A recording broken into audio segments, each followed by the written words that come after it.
Suaranya tadi tutup. Suaranya. Enggak. Mau tutup dulu. Tadi tutup. Enggak, maksud suaranya.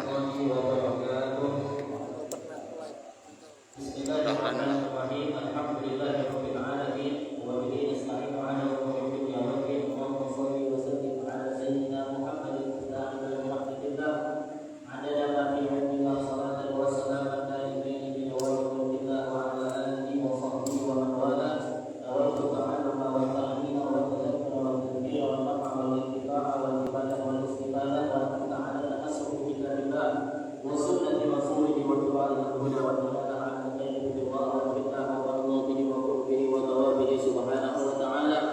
Subhanaka la ilma lana illa ma 'allamtana innaka antal 'alimul hakim wa la hawla wa la quwwata illa billahil 'aliyyil 'azim. Rabbi shrah li sadri wa yassir li amri wa hlul 'uqdatam min lisani yafqahu qawli wahdi qalbi wa saddid lisani bi jahi nabi wa ali. Amma ba'du, alhamdulillah, kembali kita bersyukur kepada Allah Subhanahu wa taala yang mana berkat limpahan rahmat taufik dan hidayahnya kembali kita dikumpulkan di tempat yang mulia ini dalam memenuhi akan segala panggilan daripada panggilan Allah Ta'ala, yaitu melaksanakan sholat secara berjamaah. Ini adalah suatu nikmat bagi kita dari Allah Subhanahu wa Ta'ala, yang mana akan menjadi pembahasan kita di siang hari yang berkah ini, insyaallah, yaitu kita akan membahas fikih ibadah yang berkaitan dengan apa-apa hukum yang terdapat di dalam sholat berjamaah. Perlu diketahui para hadirin wal hadirat yang dirahmati oleh Allah Subhanahu wa taala, sesungguhnya sholat yang dilakukan secara berjamaah itu tentu lebih afdal, lebih baik dibandingkan orang yang sembahyangnya sendirian, sembahyang sorangan. Sebagaimana datang hadis Nabi Muhammad SAW yang menyatakan sholatul jamaati tafdulu min salatil fardhi bi 27 darajah. Di dalam hadis yang sahih Rasul bersabda, salat yang dilakukan secara berjamaah maka dia akan lebih utama, lebih baik, lebih afdal, bukan sama tapi melebihi dibandingkan orang yang salatul fardhi ay mulfaid, salat yang dilakukan sendirian. Apa kelebihan mereka? Memiliki kelebihan derajat 27 derajat berbeda dengan yang melakukan salat sendirian. Oleh karenanya di dalam riwayat Rasul sallallahu alaihi wasallam tidak pernah melakukan salat 5 waktu kecuali semuanya dilakukan secara berjamaah. Dimanapun sampai yang ketemu hadis atau mendengar seorang guru kiai yang menyampaikan kalau Nabi pernah satu kali dalam hidupnya melakukan sholat sendirian, maka itu bukan hadis yang asli yang sahih, namun itu adalah hadis yang palsu, atau itu kabar yang batil. Karena Nabi tidak pernah sama sekali seumur hidup beliau kecuali melakukan sholat secara berjamaah. Kemudian para hadirin wal hadirat jamaah sekalian yang dirahmati oleh Allah Ta'ala, sesungguhnya di dalam sholat berjamaah yang sangat dituntut, bahkan dikatakan hukumnya adalah sunnah muakkad. Apa itu sunnah muakkad? Sunnah terbagi dua, ada yang namanya sunnah muakkad, ada namanya sunnah ghairul muakkad. Sunnah muakkad adalah sunnah yang mana di situ Nabi Muhammad SAW melakukannya, baik beliau dalam keadaan di dalam kota ataupun di luar kota. Artinya apa? Walaupun dalam keadaan seperti apanya, berjihad keluar Madinah atau musafir, Nabi tidak pernah meninggalkan sunnah tersebut. Itu namanya sunnah muakkad. Adapun sunnah ghairul muakkad adalah sunnah yang dilakukan Nabi sewaktu-waktu ketika Nabi berada di kota Madinah, namun ketika beliau keluar dari kota Madinah, baik itu musafir karena jihad fisabilillah atau keluar karena ada hajat, maka sewaktu-waktu Nabi bisa meninggalkan sunnah tersebut. Jadi sunnah ada dua macam. Para ulama berbeda pendapat tentang sholat jamaah. Di antara mereka ada yang memberikan fatwa, bahwasanya sholat jamaah itu hukumnya adalah fardhu ain, seperti Imam Ahmad bin Hanbal. Di mazhab Imam Ahmad bin Hanbal, orang yang sholat yang dilakukan secara berjamaah hukumnya fardhu ain. Apa itu fardhu ain? Artinya kewajiban yang harus dilakukan bagi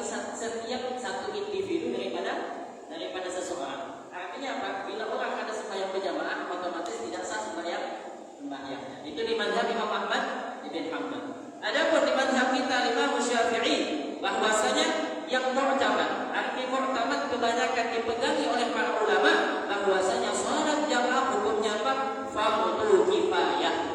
Apa itu fardu kifayah?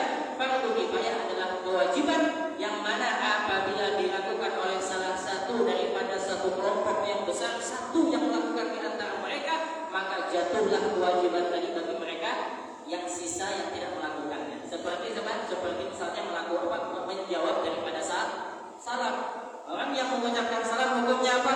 Sunnah, bukan wajib. Ketika ada orang masuk ke dalam rumah kita atau masuk ke tempat ruangan anak kita, ada orang mengucap salam, Assalamualaikum warahmatullahi wabarakatuh. Yang mengucapkan salam hukumnya sunnah, namun kita yang mendengar salam menjawab hukumnya wajib. Wajibnya atas apa? Itu yang disebut dengan hukum fardu kifayah. Walaupun ada 10 orang, 20 kelompok yang di dalam ruangan tersebut mendengar salam, namun bukan berarti harus 20 orang yang menjawab salamnya yang menjawab. Cukup satu di antara mereka yang menjawab salam, maka jatuhlah kewajiban tadi. Tapi apabila di antara mereka yang 20 tidak ada yang menjawab salam tersebut, maka 20 orang tersebut jatuh kena dosa semuanya. Itu juga sholat jamaah.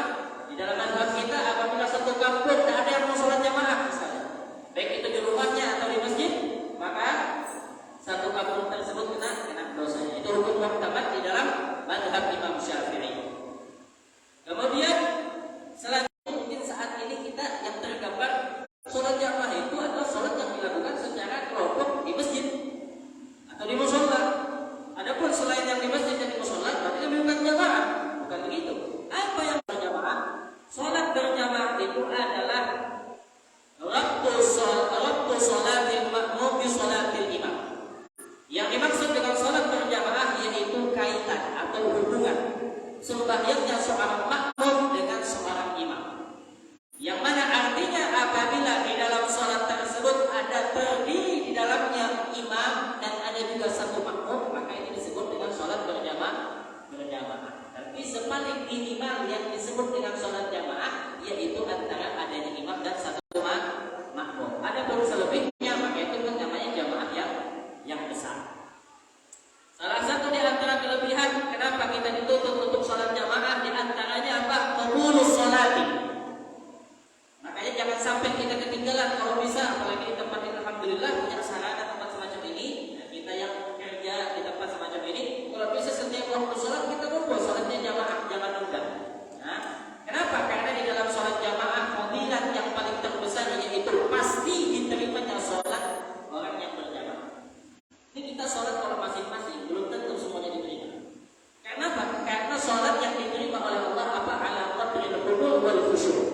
Orang yang ingin sholatnya diterima, yang punya pahala adalah sholat yang dia itu khusyuk di dalam sholatnya, hadir hatinya ketika takbir sampai salam.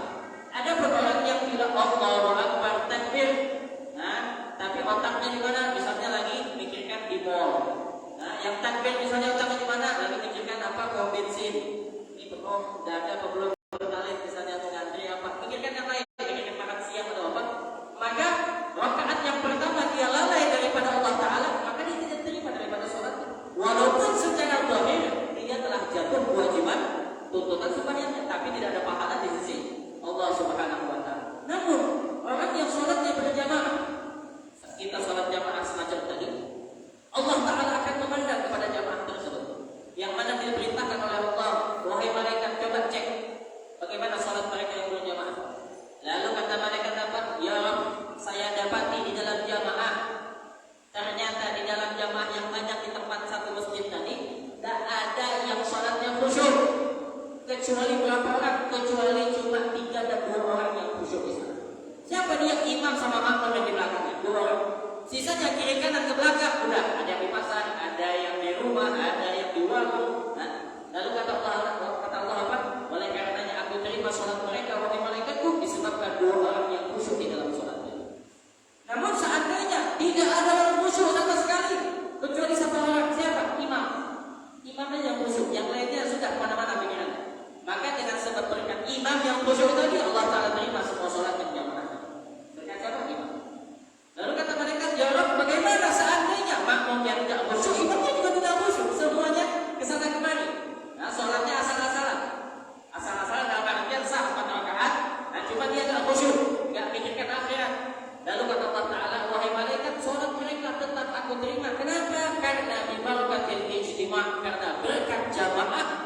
kesatuan mereka di dalam sembahyang itulah yang membuat aku menerima sholat mereka. Makanya orang sholat jamaah itu nggak pernah rugi, pasti untung, ya. Kecuali nanti di dalam beberapa hal. Kemudian di antaranya lagi adalah menyelamatkan diri kita daripada sifat munafik. Karena sesungguhnya orang munafik di zaman Nabi Muhammad SAW yang dicap sebagai orang munafik adalah mereka yang enggan melakukan sholat secara berjamaah. Nah, sholat yang paling berat itu ketika jamaah siapa? Mereka orang munafik. Makanya di zaman Nabi perbedaan antara mukmin yang sungguh-sungguh mukmin dan mukmin yang munafik, artinya dia cuma memperlihatkan casing Islamnya namun berkedokkan orang kafir. Nah, di dalam hatinya masih ada keraguan. Itu perbedaannya bisa dikenali dari bagaimana mereka melakukan sholat fardunya. Kalau mereka enggan, malas untuk sholat berjamaah di masjid, maka mereka digolongkan daripada orang munafik. Na'udzubillahi ta'ala min dzalik. Kemudian afdhalul jamaah. Yang paling afdal di antara sholat jamaah itu memiliki urutan dan derajat. Yang pertama adalah jama'atu sholatul Jumat. Yang paling afdal melakukan sholat jamaah itu kapan? Yaitu sembahyang Jumat. Itu paling afdal jamaah yang dilakukan. Bahkan hukumnya wajib. Ini kita sholat 5 waktu nggak jamaah, sholat kita sah. Tapi kalau Jumat hukumnya wajib. Tidak ada sholat Jumat sendirian. Tidak ada. Kalau ada sholat sendirian Jumat, maka itu sholat Jumat tidak sah, tidak dianggap Jumat. Kemudian lagi setelah sholat Jumat apa? Sholat jamaah atau subuh, yaitu jamaah yang dilakukan ketika sholat subuh. Di dalam hadis Rasul mengatakan, "Man shalla subha fi jama'atin faka'annama qama al-laila kullah." Siapapun orang yang sholat subuh secara berjamaah, maka dia seakan-akan mendapatkan pahala sebagaimana seorang hamba yang bangun semalaman suntuk melakukan ibadah kepada Allah. Dapat pahala sebanding dengan orang yang qiyamul lail. Kemudian setelah sholat subuh, siapa lagi? Jama'atul Isya, yaitu sholat jamaah yang dilakukan ketika waktu sholat Isya. Disebutkan di dalam hadis, "Man shallal isya'a fi jama'atin faka'annama qama nisfal lail." Siapapun orang yang sholat Isya-nya berjamaah, maka dia diberikan pahala seperti orang yang bangun setengah daripada malam beribadah kepada Allah Ta'ala. Makanya di antara jamaah yang jangan sampai kita tinggalkan apa?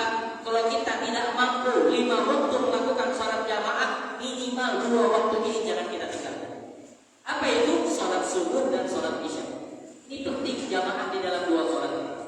Bahkan disebutkan oleh Nabi tadi apa? Pahalanya seakan-akan seperti orang yang bangun di tengah malamnya beribadah kepada Allah Ta'ala. Ini kita jangankan mau bangun malam, kadang sholat subuhnya aja bareng dengan sholat duha. Apalagi mengharap mau qiyamul lail, mau tahajud jam 3. Allahu a'lam. Belum tentu. Tapi Nabi Muhammad bikinkan kita jalur alternatif, sarana memudahkan kita. Paling tidak kata Nabi Muhammad, engkau tidak bisa bangun di tengah malam buat tahajud, jangan sampai ketinggalan sholat subuh jamaah di masjid. Tidak bisa sholat subuh jamaah di masjid, sholat isya-nya jangan sampai bolong. Karena agama kita mengajarkan, apabila engkau tidak bisa melakukan segala kebaikan secara maksimal semuanya, maka jangan kita tinggalkan apa yang kita mampu untuk kita lakukan. Al-maisur la yasqutu bil maksur di dalam kaidah fikih. Sesuatu yang mudah tidak akan pernah jatuh kewajibannya disebabkan ada yang susah. Kalau ada yang mudah, kalau ada yang susah tidak bisa, bukan berarti yang mudah juga kita tinggalkan, tapi tetap kita kerjakan. Ambil yang mudah apabila ada yang susah. Jangan mentang-mentang susah semuanya kita tinggalkan, bukan semacam itu. Kita tidak bisa bangun tengah malam, paling tidak subuh dan isya-nya kita sholat jamaah. Oh, tidak mampu, dua-duanya tidak mampu, paling tidak satu aja. Kalau isya kita kelewatan tidak bisa jamaah, subuh kita sudah punya niat buat jamaah. Subuhnya kita bolong tidak bisa jamaah, isya kita punya niat jangan sampai tidak sholat jamaah. Kemudian setelah itu urutannya jamaah sholat asar, kemudian sholat duhur, terakhir sholat maghrib. Kemudian lagi di antara jamaah yang perlu diperhatikan di dalam sholat jamaah itu memiliki syarat. Kita memiliki syarat. Apakah setiap jamaah itu asal-asalan? Artinya kita sembahyang ada imam makmum sudah jadi jamaah.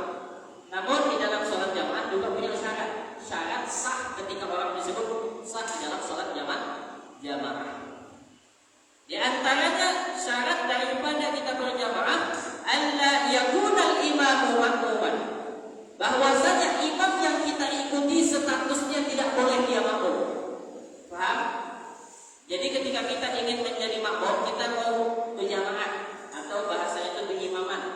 Kita ketika memilih seorang imam, kita mau jamaah sama dia, pastikan keadaan imam yang akan kita jadikan imam tadi, dia bukan makmum. Contohnya seperti apa Ustaz? Dia bukan makmum. Contoh, misalnya tadi kita sholat zuhur di sini ya, saya jadi imamnya. Ini penuh, misalnya di sini ada 50 orang. Tiba-tiba di tengah-tengah kita lagi sembahyang, ada orang yang telat. Nah, telat dia di rakaat terakhir datang. Kita belum selesai sholat, saya masih sholat di sini sama jamaah. Yang terakhir datang, dia bukannya ikut sama saya, malah ikut dengan makmum yang di belakang. Dia mau ikutin dengan niat mengikut makmum yang ada di belakangnya. Nah, harus statusnya lepas daripada sholatnya di imam. Kalau dia statusnya masih makmum, tidak boleh. Atau contohnya lagi, nah, contohnya apa? Sholat orang yang masbuk. Contoh lagi sholat, ada satu orang yang masbuk di antara 50 jamaah, masbuk satu orang. Kita udah selesai 4 rakaat, dia masih punya satu lagi, ya kan? Masih satu rakaat dia berdiri untuk menyelesaikan, datang tempatnya 10, pengen jadikan dia imam. Apakah sah? Tidak sah sholatnya. Kenapa? Karena statusnya dia adalah makmum dari imam yang pertama. Harus tidak ada hubungan dengan sholat imam yang lain. Memang murni dia adalah seorang yang sholat yang sendirian. Beda kalau ada orang kita pengajian, ada orang sholat, terus datang tempatnya mau sholat sama dia, itu boleh. Kenapa? Karena statusnya bukan imam, bukan makmum dari imam yang lain. Jadi harus dipastikan status imam kita adalah makmum seorang yang tidak ada kaitannya dengan sholatnya orang yang lain. Kemudian yang kedua, alla ya'lam al-ma'mum butlana salati imamihi bi hadisin aw ghairihi. Bahwasanya jangan sampai seorang makmum yang ingin mengikut seorang imam tadi, dia memiliki keyakinan atas batalnya seorang imam yang akan dia ikuti. Itu tidak boleh. Kita ketika mau ikut dengan seorang imam, kita harus punya keyakinan bahwasanya imam yang saya ikuti ini dia sah sembahyangnya. Dia tidak berhadas, dia suci. Tapi kalau kita punya keyakinan, nah, misalnya apa?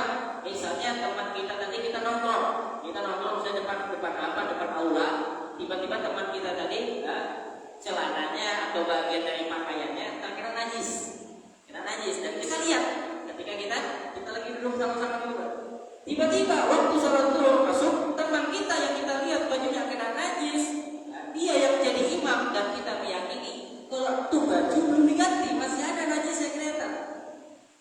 Dia jadi imam, mungkin dia lupa atau lain sebagainya, maka kita yang tahu bahwasanya bajunya tadi ada najisnya tidak boleh mengikut dengan imam tersebut. Terus kan bagaimana dengan keadaan makmum yang lain?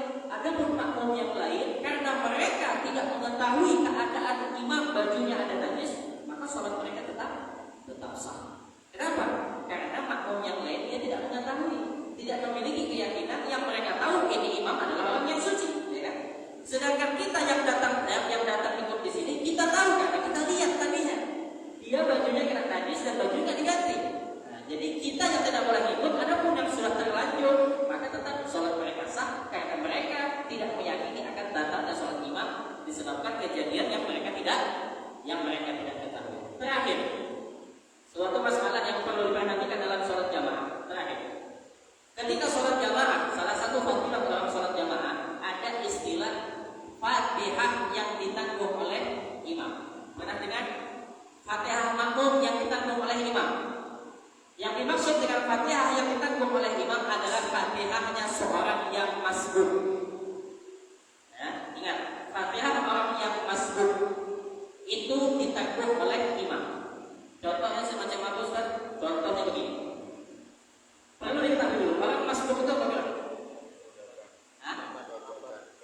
Ada yang bilang baru datang, ada yang bilang macam-macam, ya kan? Yang paling gampangnya apa sih masbuk? Masbuk itu ketika seorang makmum yang ingin menyusul suatu jamaah, ketika di rakaat pertama, kedua, atau keempat, dimanapun rakaatnya, ketika berdiri, dia tidak sempat ketika takbir berdiri sama imam itu tidak sempat baca Fatihah, imam udah nunggu.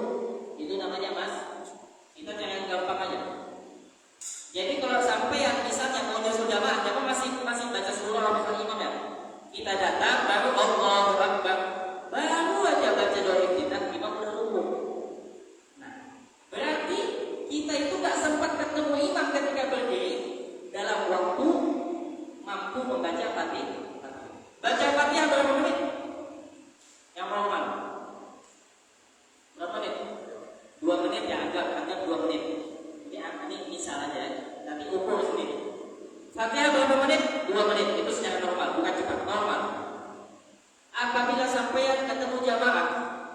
Ketika masuk ke dalam jamaah takbir, ketika berdiri sama-sama imam baru takbir mau baca doa iftitah, imam udah rukuk. Berarti kan tidak sampai 2 menit ketemu imam ketika berdiri. Itu namanya masbuk. Pokoknya setiap seorang makmum yang masuk dalam salat jamaah, dia tidak sempat ketemu dengan imam berdiri, membaca sekedar waktu membaca Fatihah, maka itu adalah namanya masbuk. Apa yang harus dilakukan oleh si masbuk itu? Apabila sampai menemui keadaan semacam itu, ketika sholat nih, mau nyusul jamaah cepat, ternyata sampai takbir, tidak lama kemudian imam langsung rukuk, apa yang sampai lakukan? Maka sampai juga langsung nyusul di rukuk. Terus Fatihahnya di mana? Tidak sah sholatnya. Tidak, Fatihah Anda ditanggung oleh imam. Kapan seseorang masbuk tadi dapat tanggungan dan dia dianggap mendapat 1 rakaat dengan imam? Ketika dia sempat bertemu dengan imam di mana? Di dalam rukuk, di rakaat tersebut. Dia harus sempat ketemu rukuk bersama tumanina. Harus sempat. Tapi kalau dia nggak sempat, contoh, imam kata imam apa nih? Imam sudah baca surah, imam baru datang, dia takbir, Allahu Akbar. Baru baca bismillah, kata imam apa? Rukuk, Allahu Akbar. Si makmum tetap ngotot pengen menyelesaikan Fatihah, padahal udah tahu gak bakal sempat. Ketika dia sudah walau dhalin, di imam masih baik, dia cuma nanya lama. Ketika dia walau dhalin mau nyusul rukuk, begini jadinya, Allahu Akbar, imamnya tidak. Apa hukumnya? Apakah dia dianggap dapat 1 rakaat? Tidak. Wajib nambah setelah salam 1 rakaat. Kenapa? Karena rakaat pertama tidak dianggap. Kenapa? Karena dia tidak sempat ketemu imam di dalam rukuk tersebut. Kalau sampai menyelisih gini, berarti nggak dapat. Tapi kalau dia tadi baca bismillah, imamnya rukuk, Allahu Akbar, terus dia langsung nyusul, nggak menyelesaikan Fatihah, Allahu Akbar, ketemu dengan imam dan dia cuma di situ, imamnya tidak, dia ikut, maka dia dapat 1 rakaat tanpa baca Fatihah, tanpa harus berdiri lama. Itu perlu diperhatikan. Makanya kalau kita takbir, kira-kira itu jamaah udah surahnya misalnya lam yalid walam yulad walam, udah takbir aja, habis takbir enggak usah baca iftitah. Takbir sempat baca bismillah, udah, kalau rukuk ikutin rukuk. Kenapa? Karena waktu kita cuma di rukuk. Kalau kita nggak ketemu di rukuk, nyelisih, maka kita tidak dianggap dapat 1 rakaat. Nah, ini banyak yang tidak tahu. Dan itu terjadi hanya di rakaat masbuk lah. Bukan berarti dia misalnya bacaan lambat, tapi rakaat kedua kayak terulang, mana itu bisa tuh. Beda cerita. Ada pun orang yang bacaannya lambat, saya ini lambat Ustaz, baru bisa ngaji, baru bisa baca Fatihah. Gimana? Dia bukan masbuk, maka itu diberikan uzur, diberikan waktu yang senggang selama berapa? 3 rukun yang panjang. Jadi sampai baca Fatihah bismillah, imam rukun, imam tidak. Sampai kapan dia boleh kadang mengikuti imam tadi menyelesaikan Fatihah? Sampai sujud yang kedua. Apabila imam sujud yang kedua biar masih belum selesai Fatihah, maka mau tidak mau biar harus nyusul di sujud yang kedua dan biar harus nambah 1 rakaat. Kenapa? Karena rakaat yang tadi Fatihahnya baru selesai tapi nggak sempat rukun tidak tadi tidak dianggap. Tapi bukan berarti dia terlepas dari sembahyang itu pada saat ada. Intinya kalau ada sesuatu kejanggalan di dalam sholat kita, bukan berarti dia lepas dari jamaah begitu, tidak. Sholat akan tetap sah, cuma nambah. Bahasanya rakaat tadi kan dihitung. Jadi apa? Setelah salamnya imam, dia nambah semangat. Paham tak? Bukan berarti ketinggalan sudah, berarti hampir sembahyang, bukan gitu. Tidak semua yang kecuali kalau biar batal. Kalau biar batal berarti sudah putus dari jamaah. Paham lah? Jadi tidak semua yang ada kerusuhan di dalam jamaah itu bukan berarti dia sudah lepas artinya batal dari jamaah. Tidak. Tetap ikut nyusul imam, namun rakaat yang tadi ada kerusuhan tidak dianggap dihitung, nambah 1 rakaat. Paham insyaallah? Masalah Fatihah yang ditanggung. Intinya gitu aja sudah. Kesimpulannya, kalau dia mau nyusul suatu jamaah, kalau bisa sempatkan rukuk dengan imam, jangan baca Fatihah lagi. Kenapa? Karena Fatihah kita sudah masuk dalam Fatihahnya imam. Wallahu a'lam bishawab. Insyaallah ada saya tambah satu kesempatan, ada yang mau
dalam hadis yang sahih ada seorang sahabat yang sampai katanya apa?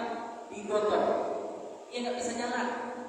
Tapi digotong kiri kanannya sama orang, selama dia masih bisa melakukan sholat, masih bisa datangi ke masjid, maka tetap dianjurkan untuk sholat jamaah. Maksud hadir di sini, dia cuma ingin menjelaskan betapa pentingnya loh sholat jamaah itu.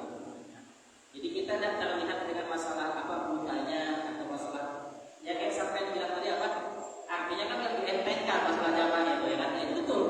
Nah, dia kenapa disebutkan semacam itu? Sama di dalam hadis kadang pernah kan sampai dengar. Apa katanya? Al-bakhilu aduwwullahi walau kana aliman. Orang yang pelit itu adalah musuhnya Allah walaupun dia orang alim. Sedangkan orang yang pemurah as-sakhiyul habibullah, yang pemurah itu adalah kekasih Allah walau kana jahilan, walaupun dia orang bodoh.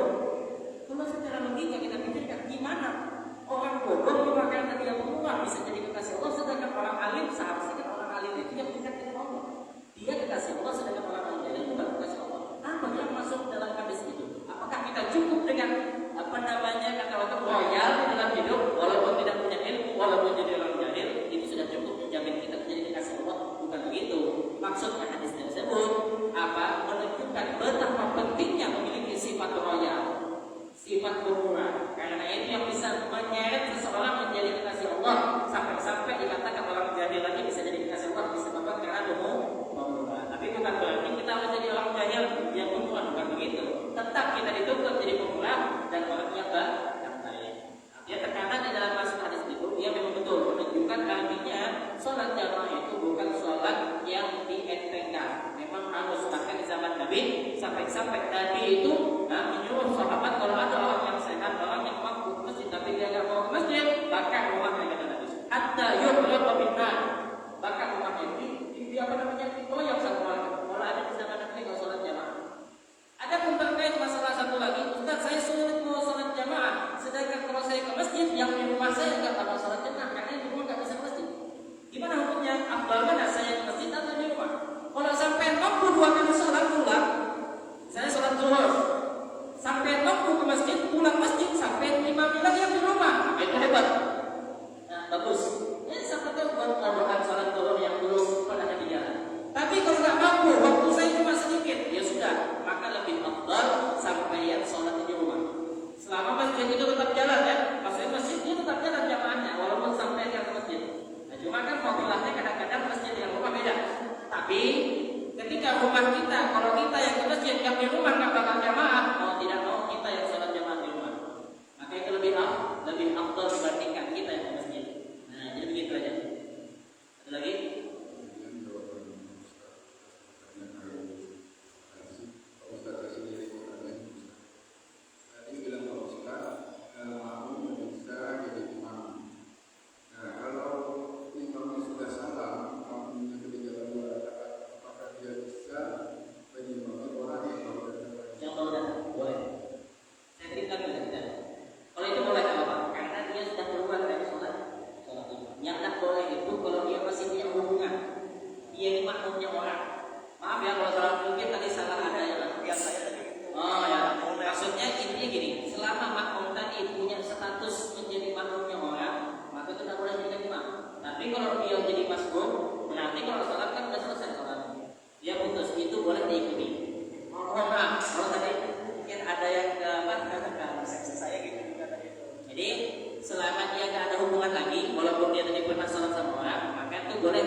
kita persulit, dianggap oh di masjid sudah sembahyang, sudah mulai udah jamaah, habis saja jamaahnya, bukan itu. Selama kita masih bisa buat antara makhluk kita berdua aja dia buat. Artinya jangan juga kita beranggapan sempit gitu. Artinya cukup oh itu sudah habis ketinggalan sudah kita, enggak masih bisa. Selama waktu sholatnya habis. Oh, enggak perlu jenazah dulu. Karena jenazah tadi dipercepat. Nah, jenazah itu dipercepat semuanya dan jangan ditunda-tunda.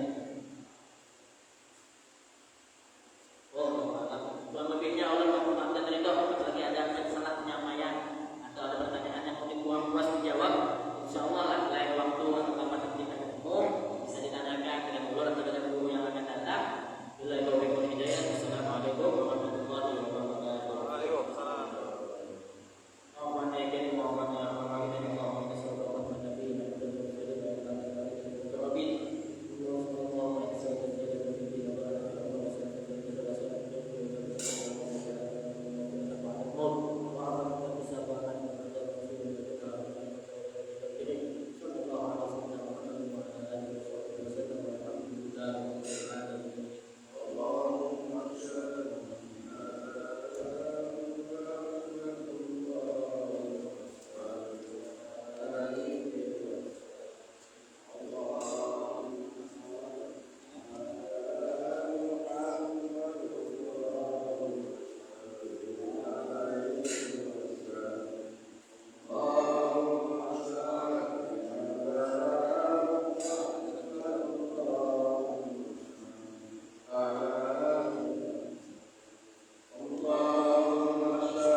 Hehehe